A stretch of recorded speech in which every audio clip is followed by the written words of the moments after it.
Aviation is facing a real challenge at the moment as we look towards net zero, jet zero by 2050. But one area for exploitation perhaps is hydrogen, and a company knowing all about that is H2FLY. And I'm delighted to have with me the co-founder and CEO of H2FLY, Josef Kallo. It's great to see you here. Nice to meet you. Great to see you. Tell me a little bit to start with about H2FLY. Give us a background on the company.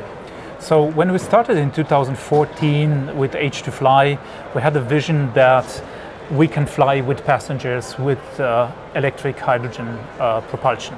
So then in 2021-22 we had a chance to even improve the range of a fixed wing aircraft, the HY4, with liquid hydrogen, and we could show that a complete flight, emission-free flight, is possible for long range.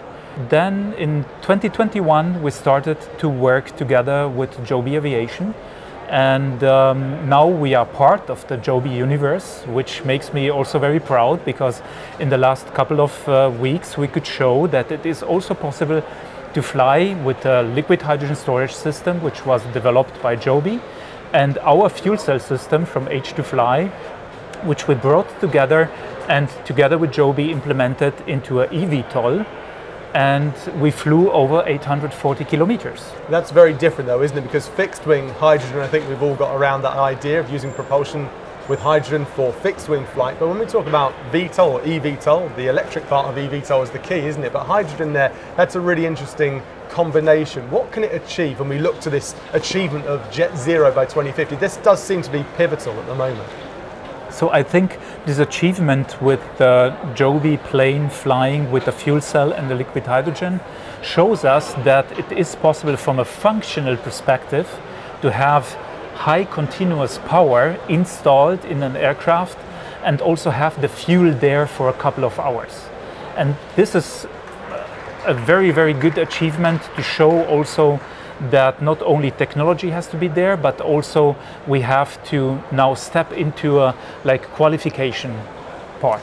One area that's always interesting with eVTOL is the batteries. That's the prohibitive part. They're so heavy. They're always going to be as heavy whether they're fully charged or have no charge in them. And that's something that's been a problem for eVTOL, with how do you then take on passengers when you've got such weight to carry.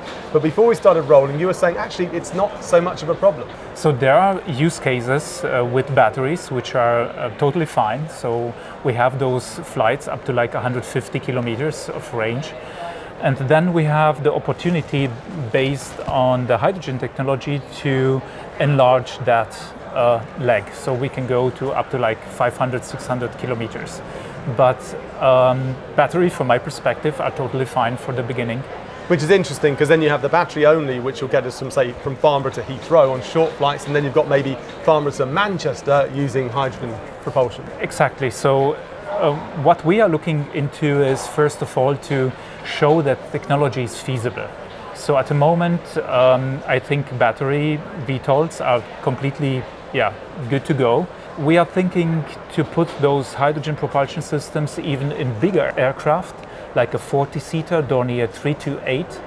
And I think going bigger into a fixed wing 40-passenger plane makes much more sense to get a lot of passenger capacity, but also long range.